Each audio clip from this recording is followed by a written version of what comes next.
Good evening, everybody. We'll call this meeting of the Licensing, Hearings, and Public Safety Committee to order. We'll start with the roll call. Alder Gravine? Here. Alder Perella? Here. Alder Heidemann? Here. Alder Rust is excused. Alder Borst is here. And now join me in the Pledge of Allegiance, please. I pledge allegiance to the flag of the United States of America and to the republic for which it stands, one nation, under God, indivisible, with liberty and justice for all. Okay, I'm looking for a motion to approve the minutes of our last meeting. I make a motion to approve. Second. Alder Perella made the motion. Alder Gravine made the second. All those in favor? Aye. Aye. Chair votes aye. Motion passes. Anybody for public comment? I see no public, so I assume no. So we'll move into our agenda. Item number 6. Resolution number 130-25-26 by Alderpersons Rust and Borst authorizing the appropriate city officials to accept and expend funds received from the Wisconsin Department of Justice as part of the Edward Byrne Memorial Justice Assistance Grant. And will we hear from Chief? Oh, thank you.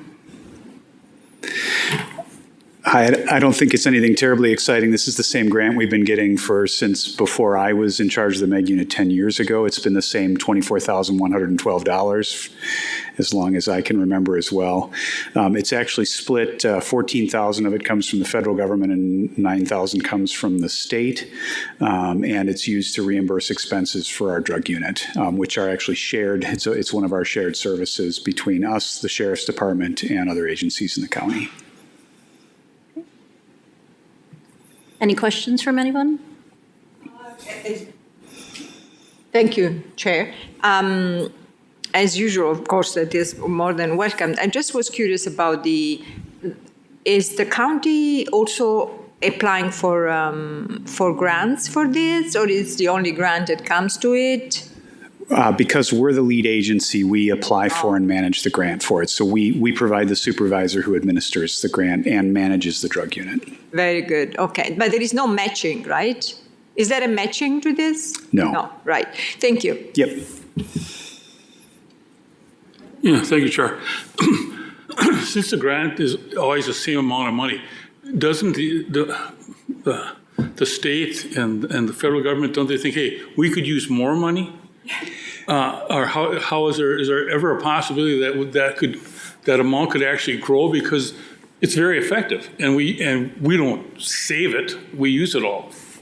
So the interesting thing, that's a really good question. The interesting thing is that we actually have not needed to rely on this grant as much over the last about 10 years, because they've instituted some other grants specifically for heroin and meth investigations that really offsets a lot of what the overtime that was covered by this grant was spent on. So because of the way that grants work and because there's other specialized grants that help to offset some of the costs, it's really been manageable. And by the way, anything that's over that amount essentially just gets split by the if there's any expenditures at the end of the year that are beyond anything that's reimbursed by the grant, it's just split 50-50 between the city and the county. I think it's actually been a while since we've gone over. Oh, so, thank you. Yep. Okay. Any further discussion? Okay, I'm looking for a motion to recommend for the council to adopt. I make a motion to recommend. Motion was made by Alder Perella, seconded by Alder Gravine. Any further discussion? All those in favor say aye. Aye. Chair votes aye. Motion passes. Item number 7, Sheboygan Fire Department radio frequency discussion.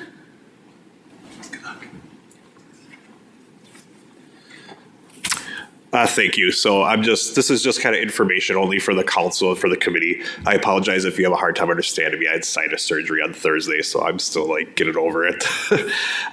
So we just want to inform you, started hopefully later this year, early into next year, we're going to start encrypting some of our radio channels for the fire department. So our primary channel, which would be the channel that we get dispatched to incidents on, as well as 3 of our separate channels that are our private channels. And what that means is just that the public that has a scanner won't be able to hear us get dispatched anymore. And some of the reason is behind that is just, one, it's for safety for our own members. As far as some of the incidents we go to are sensitive. We do work with the police department on some of their incidents, and we want to keep some of that information private at the time of the dispatch, just so that we have less of the incident to mitigate as far as people coming on scene and recording and things like that.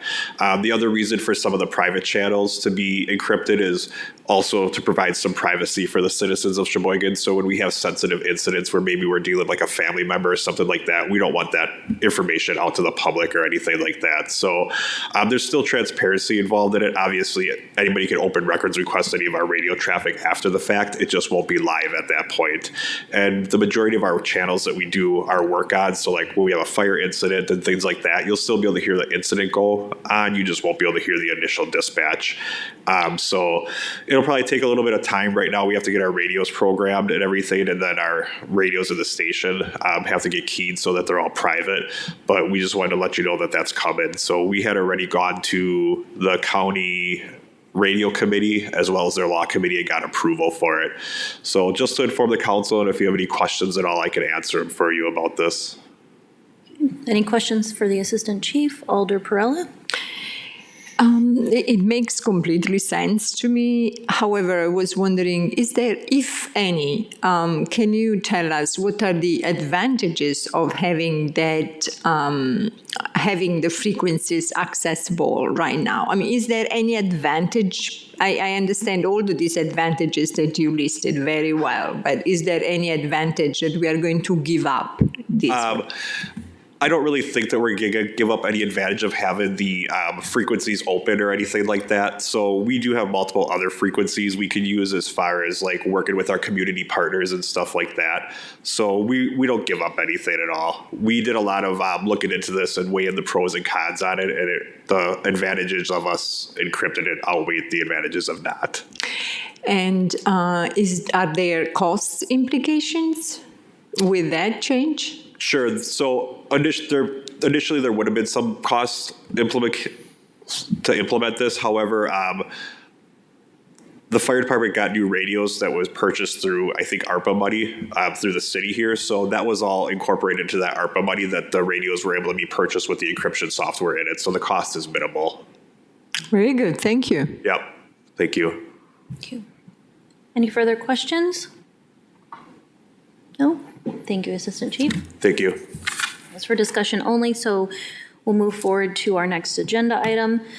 Report 30-25-26 by City Clerk submitting various license applications. Attorney Majerus, will you be speaking to this one? Sure. There is one change of agent application for the Aldi's location on Taylor Drive. Then there is a Class B beer license application, new. This is for P Bros LLC, operating as Penn Avenue Pub. The staff recommends that all licenses be granted subject to approvals, inspections, insurance, payment of license fees, and meeting state statute requirements and Sheboygan Municipal Code. Thank you. Any questions? No questions? Then I'm looking for a motion to recommend council to file and grant the applications. I make a motion to recommend granting the applications. It's been moved by Alder Perella and seconded by Alder Graveen. Any further discussion?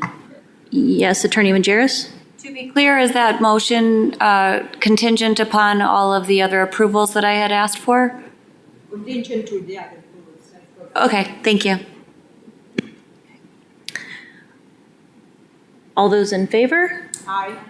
Chair votes aye. Motion passes.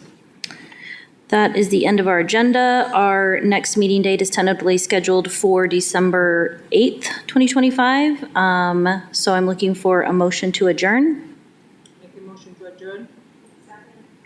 Motion made by Alder Perella, second by Alder Gravine. All those in favor say aye. Aye. Chair votes aye. Meeting is adjourned. Thank you.